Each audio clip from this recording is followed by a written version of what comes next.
What's up guys, Sean over at Misfire. Today we've got a cool tech tip for all the DIY guys out there that are doing a spark plug or coil pack service. As these cars get more miles and age on them, the harnesses get more brittle, so this tech tip is critical, so give it a watch and hope you guys have a good one.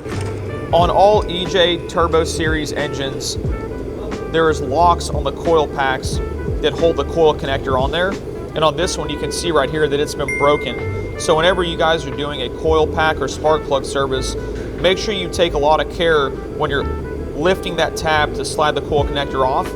If you feel resistance, it's this tab that's broken off on this. So make sure you take your time by taking that off, because this catch is what holds that coil connector on and secure. And this is what this car also suffered from.